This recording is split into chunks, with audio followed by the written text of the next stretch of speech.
जब तुम्हारा शरीर अपवित्र है तो आचरण अपवित्र होंगे तो पाप बनेगा, पाप से तुम्हें शरीर को दुख भोगना पड़ेगा। बिल्कुल समझ खत्म होती चली जा रही है। अब आप कपड़े पहन के दीर्घ शंका हो आए और उसके बाद सारे घर में घूम रहे हैं तो आपकी बुद्धि भ्रष्ट हो जाएगी और यही भ्रष्टता तुम्हारे सर्वनाश का कारण बन जाएगी। अपवित्र विचार, किसी किसी मलिनताएं बढ़ती चली जा रही। रसोई अभी बनकर तैयार नहीं हुई, ऐसे सो खड़े खड़े वही रसोई, क्या पछता है। अरे एक बार बन जाए उसे थाल में लगाओ। हम नहीं कहते तुम भगवान का भोग लगाओ, अन्न को ही प्रणाम करो। अन्न ब्रह्म, उपनिषद में आता है, ये अन्न ब्रह्म है, उसे प्रणाम करो। तो जूता पहने वैसे ही सब कोई खड़े खड़े खा रहा है कोई। प्रिय भक्तों, स्वागत है आपका हमारे इस वीडियो में। इस वीडियो में प्रेमानंद जी महाराज और अनिरुद्धाचार्य जी महाराज द्वारा हम जानेंगे कि हमें स्वच्छ स्नान भोजन कैसे करना चाहिए। आजकल बहुत से लोगों को यह ज्ञात नहीं है कि पवित्रता से कैसे रहें, इसलिए घर में दुख तकलीफ रोग इत्यादि आते हैं। इन सब से बचने के लिए इस वीडियो में महाराज जी बताएंगे। तो प्रिय भक्तों, आज का वीडियो बहुत ही महत्वपूर्ण होने वाला है, इसलिए वीडियो को अंत तक जरूर देखना। तो चलिए देखते हैं यह वीडियो। शरीर को सजाने में प्रियता है, लेकिन पवित्रता क्या है ये ज्ञान नहीं है। शौचाचार की पवित्रता का बिल्कुल ज्ञान नहीं, बस सजाने की प्रियता है। बाहर से चिकना दिखना चाहिए, लेकिन वो पवित्र है कि नहीं उसको ज्ञान नहीं है। बिल्कुल पता ही नहीं शौचाचार का, पशुवत आचरण है। देखने को मिलते हैं खड़े खड़े लघु शंका कर रहे हैं, मुंह में बीड़ी ऐसे, वही जनेंद्री को छुआ ऐसे कर, ना हाथ धोना, ना आचमन करना, न पैर धोना, बिल्कुल पशुता का आचरण है। भला पवित्र शरीर है तो मन तुम्हारा पवित्र कैसे हो सकता है? तुम्हारे आचरण पवित्र है, तुम्हारा शरीर पवित्र है। शौच गए वैसे ही, बस ऐसे हाथ धोया, उससे साबुन बस ऐसे निकल पड़े, कपड़ा वैसे सब अपवित्र, पूरे घर में वो पूरा घर अपवित्र। तो समझते हैं कि हम बहुत स्वच्छ, बहुत वीआईपी हैं। वीआईपी का मतलब बहुत अपवित्र हैं, उनको ये ज्ञान नहीं। और एक रंग चढ़ा है नए समय में, जूता मोजा पहनकर भोजन पा रहे हैं। देखो कैसी, अरे साधारण आदमी जिसको कोई शास्त्र से मतलब नहीं, किसान आदमी जो हाथ पैर धो करके पीढ़ा पे बैठ करके भोजन पाने जाए, इतनी पवित्रता तो हमने गांव में देखी है। बिल्कुल शास्त्र नहीं जानते, कुछ नहीं, पर भोजन पाना है तो हाथ पैर धोए और लकड़ी के पीढ़ा में बैठ के और जय भगवान हाथ जोड़ करके जमीन पर बैठ के भोजन पाए। आज चाहे वो चमड़े का जूता हो, चाहे ध्यान रखना, चमड़े की बेल्ट पहनने वाला और चमड़े के जूता पहनने वाले को गौ हत्या का पाप लगता है। अगर वो इन पशुओं से जो चमड़े निकाल कर निर्माण किया जाता है, जूता बेल्ट आदि, ये जो गृहस्थी जन इनका प्रयोग करते हैं, तो उसे गौ हत्या का दंड मिलता है। क्योंकि आप पहनते हैं, उसमें आप सहयोगी हुए, आप उसको प्रोत्साहन बढ़ा रहे हैं गौ हत्या का। ये अब वही सब पहने, वही सोच में कपड़े पहने हैं, वही भोजन में कपड़े पहने हैं, साधना होगी, पवित्रता ही नहीं जानते हैं। लघु शंका करने के बाद यदि आपने जनेंद्री का प्रक्षालन नहीं किया, हाथ नहीं धोया, चरण नहीं धोए, आचमन नहीं किया, तो आप तो अपवित्र हैं। अरे लघु शंका की क्या है, शौच होने के बाद नहीं से विचार बिल्कुल शून्य हो गया है। बस शरीर आराम, पशु की तरह शरीर आराम। क्या शरीर आराम रहेगा? जब तुम्हारा शरीर अपवित्र है तो आचरण अपवित्र होंगे तो पाप बनेगा, पाप से तुम्हें शरीर को दुख भोगना पड़ेगा। बिल्कुल समझ खत्म होती चली जा रही। कल केवल मल मूल मलिना, ये नाना प्रकार के पापाचरणों की जो हमारी प्रवृत्ति बढ़ती जा रही है, उसका कारण है खान पान अपवित्र, शरीर अपवित्र। हमने देखा है, वो आपको मजाक सा लगेगा, भोजन पाने के समय घर के जितने भी वयस्क जन होते थे, जब कच्चा भोजन पाया जाता था तो ऊपर के वस्त्र उतार देते थे, एक धोती नीचे पहने हुए ऐसे पाते देखा। बाद में विचार कितनी पवित्रता, क्योंकि वो कपड़े पहनकर बाहर कार्य और ऐसे जल लेकर के ऐसे आचमन कर हाथ जोड़कर थोड़ी देर, किसान आदमी, वो कोई साधु महात्मा नहीं, कोई वैष्णव नहीं, किसान आदमी की बात कर रहे हैं। हाथ में जय बोल करके प्रभु की फिर प्रसाद पाए, जय हो भगवान आपकी। आज परोसने में अगर कहीं रोटी छू गई परोसने वाले को तो डांट लगती थी, पूरी रसोई जूठी करेगी, रखे यही थाल, हाथ धो, दूसरी थाल मिला। आज उसी से अमुक ले रहा है, उसी से अमुक ले रहा है, उसी से अमुक ले रहा है, वो शराब पीने वाला है, मांस खाने वाला है, गंदे आचरण, उसी से आप ले रहे हैं। वो तो समाज में चलता है, समाज में तो समाज को लेकर चलना ही पड़ेगा। लघु शंका करने जाएं तो 3-4 कुल्ला करें, हाथ और मुंह धुलें, हाथ पांव धुलें, तब जाकर के आप शुद्ध होते हैं लघु शंका करने के बाद।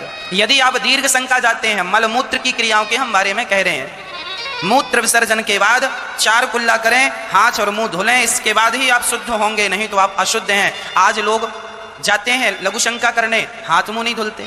आपके बच्चे हाथ मुंह धुलते ही नहीं है लघु शंका के बाद, उन्हें ज्ञान ही नहीं है, हाथ मुंह धुलते नहीं है, जाके बिस्तर में बैठ जाते हैं, जाके पढ़ने। आजकल बच्चे पढ़ते हैं, महाराज जी मन नहीं लगता। क्यों मन नहीं लगता? क्योंकि तुम शुद्धता का ध्यान नहीं रख रहे हो। जब भी लघु शंका जाओ तो जरूर से 4 बार कुल्ला करो, हाथ धो लो, पांव धो लो और हल्का सा जल का छिड़काव अपने ऊपर कर लो और श्रीमन्नारायण श्रीमन्नारायण शब्द का उच्चारण कर लो। अब आप शुद्ध हो गए। यदि आप दीर्घ शंका गए हैं, है ना, तो आप नहा के ही आए, वापस नहा के ही आए। यदि बिना नहाए, अब कई लोग ना जाते हैं और बिना नहाए सारे घर में घूमते रहते हैं। तुम अशुद्ध हो और इस अशुद्धि से दूसरों का नुकसान नहीं है, आपका ही मन आपको परेशान करेगा। आपके आज आप पवित्र हो ना, अपवित्रता में घूम रहे हो, अपवित्र लोगों को जो नकारात्मकता है, जिसे हम नेगेटिविटी कहते हैं, वह जल्दी पकड़ लेती है। व्यक्ति नेगेटिव होता है, नकारात्मकता की ओर बढ़ जाता है। इसलिए शुद्ध बनो। लघु शंका और दीर्घ शंका यह मलमूत्र की क्रियाएं हैं। दीर्घ शंका जाने, दिन में 4 बार दीर्घ शंका जाना पड़े तो 4 बार नहाओ, पूरा ना नहाओ तो अर्ध स्नान करो। अपनी नाभि को गीला करो, नाभि से लेके पूरा पानी डालो। यहाँ गर्दन छोड़ के, यदि आपको सर्दी लग रही है, प्रॉब्लम है, तो सिर ना गीला करो, यहाँ कंधे से पानी डालकर सर्वांग शरीर को गीला करो। इतना भी ना कर सको तो अपनी नाभि तक पानी डालकर अपनी नाभि को गीला करो और पूरा पांव हाथ सब गीला करके और फिर कपड़े चेंज कर लो। जो कपड़े पहनकर आप दीर्घ शंका में जाते हैं वो सारे कपड़े आपको धुलने चाहिए। अब आप कपड़े पहन के दीर्घ शंका हो आए और उसके बाद सारे घर में घूम रहे हैं तो आपकी बुद्धि भ्रष्ट हो जाएगी और यही भ्रष्टता तुम्हारी सर्वनाश का कारण बन जाएगी। महाभारत में एक कथा है राजा नल की। एक राजा थे नल, ये महाभारत, ये तुम कथाएं पढ़ा करो, ग्रंथ पढ़ो तो कुछ समझ में भी आए। राजा नल थे, वह इतनी शुद्धि का ख्याल रखते थे कि बहुत अधिक। एक दिन वो लघु शंका चले गए और वहां जब गए तो वहां से आए, रात्रि को उठे और लघु शंका गए और लघु शंका करके आए, ना उन्होंने हाथ धुला ना पांव धुले और इतनी अशुद्धि होने के कारण कलयुग उनकी खोपड़ी में आकर बैठ गया और उनका सर्वनाश हुआ है। लिखा है महाभारत में कि राजा नल पर जब कलयुग सवार हुआ तो उनके शरीर में कपड़ा भी नहीं बचा, सारा राज्य समाप्त हो गया, सारा यश सारी कीर्ति समाप्त हो गई और जंगल में 2-2 रोटी के लिए दर दर भटकने लगे। ना पीने को पानी मिल रहा, ना खाने को कुछ मिल रहा, शरीर में कपड़े निर्वस्त्र घूम रहे। लिखा है महाभारत में। किस कारण? केवल लघु शंका गए और वो हाथ मुंह धुलना भूल गए, इतने के कारण कलयुग आके बैठ गया।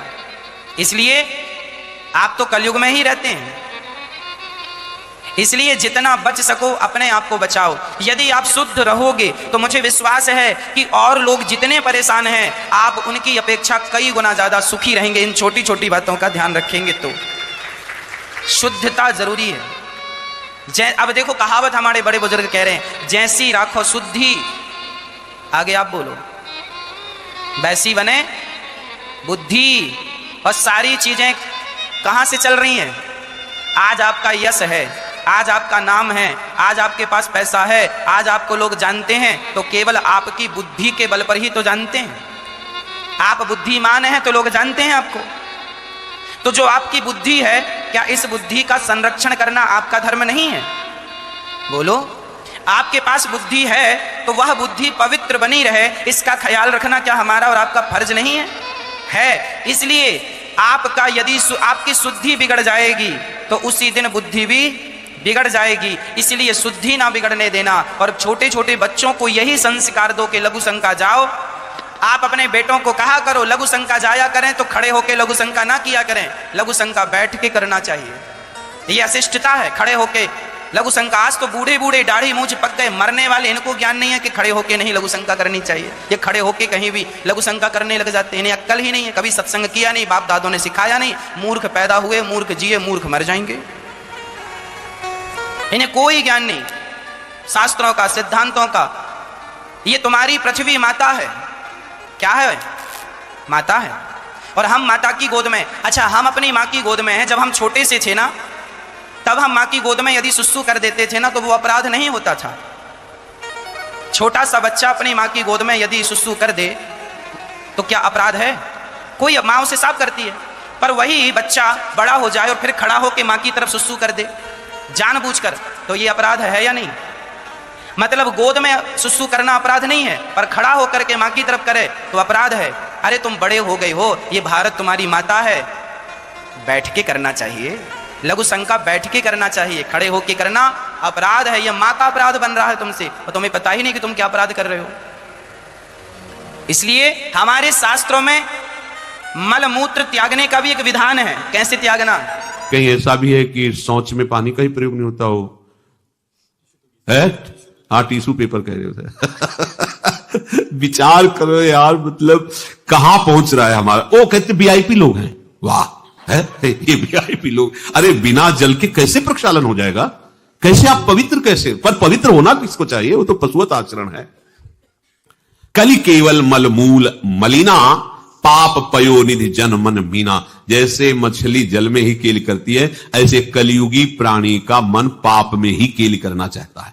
अपवित्र विचार, किसी किसी मलिनताएं बढ़ती चली जा रही।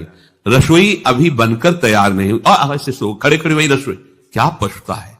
अरे एक बार बन जाए, उसे थाल में लगाओ। हम नहीं कहते तुम भगवान का भोग लगाओ जाके, नहीं वैष्णव हो, नहीं भजन कर, कम से कम थोड़ी तो पवित्रता। एक बार थाल लग जाए, हाथ जोड़ो, अन्न को ही प्रणाम करो। अन्न ब्रह्म, उपनिषद में आता है, ये अन्न ब्रह्म है, उसे प्रणाम करो। वो हमारे जीवन को पुष्ट करता है, हमें भगवत भाव। हाथ जोड़कर, कहां हाथ जोड़े? वो तो जूता पहने वैसे ही सब कोई खड़े खड़े खा रहा है, कोई मतलब ये हो क्या रहा है? हमने देखा है, पहले बारात आती थी तो पट्टियां बिछाई जाती थी, गोबर से जमीन लिपी होती थी, दो आदमी पात्र लिए खड़े, सबके हाथ पैर धुलाए, सब बैठ गए, फिर सबको परोसा, माताएं मंगल गीत गा रही, परोसा जा, कितना पवित्र होता था। आज कोई ऐसा कमाई मिलेगा जो शराब न पिए हो, कोई ऐसा कमाई मिलेगा जो उद्दंडता न कर रहा। पशुता बढ़ रही ना। कैसे? कल्याण का तो शब्द ही नहीं उनको कि कल्याण क्या, उनका यही कल्याण है, बस जनेन्द्री रसेंद्री की तृप्ति होती रहे, उतना ही वो सब कुछ समझते हैं। गोस्वामी जी कह रहे, ये नाम कामतरु है, सब कामनाएं पूर्ण करने वाला है, और ये काल का भी काल है। देखो, नाम अगर जिह्वा पे विराजमान है तो अपवित्र पवित्रो वा सर्वावस्थांगतोपि वह यह स्मरेत पुंडरीकाक्षम सवायाभ्यंतर शुचि। बाह्य और अभ्यंतर से पवित्र। पर यदि आपने सदाचार का पालन नहीं किया, शौचाचार का, तो नाम में रुचि होगी नहीं, ध्यान रखना। अगर कोई ऐसे नाम में रुचि, जब मनाया मुझ उठाया, जब मनाया, कैसी कैसी पशुता है, चिड़िया की तरह चुनते रहते हो। अरे एक बार, दो बार, तीन बार, एक अपने भोजन का समय निश्चित करो, थोड़ा शांति से बैठकर भगवत भाव में आकर तब भोजन पाओ। वैसे ही आपका भाव बनेगा जैसा भोजन आपका है। पाते समय जिन भावों से आप युक्त हैं, लोग चिंतित रहते, परेशान रहते। क्यों? क्योंकि भोजन पाते समय परेशान थे, तो अब वो भोजन का जो रस है ना, वो केवल परेशानी पैदा करेगा। मान लो हमारी बात, ये निश्चित बात, भोजन के समय सारी चिंताओं को छोड़ो, आनंदमय होगा। प्रिय भक्तों, आप सभी ने प्रेमानंद जी महाराज और अनिरुद्धाचार्य जी महाराज का यह प्रवचन सुना। हमें उम्मीद है आपको यह प्रवचन सुनकर अच्छा लगा होगा और इससे आपको काफ़ी कुछ सीखने को भी मिला होगा। प्रिय भक्तों, महाराज जी की बातों से अगर आप सहमत हैं तो कृपया हमारे वीडियो को लाइक एवं चैनल को सब्सक्राइब जरूर कर लीजिए, क्योंकि हमारे इस चैनल पर आपको इसी तरह के ज्ञानवर्धक वीडियो देखने को मिलते रहेंगे। तो प्रिय भक्तों, चलिए चलते हैं, अपना ख्याल रखिएगा, अगले वीडियो में फिर मिलेंगे। जब तक के लिए जय श्री सीताराम, जय श्री राधे श्याम।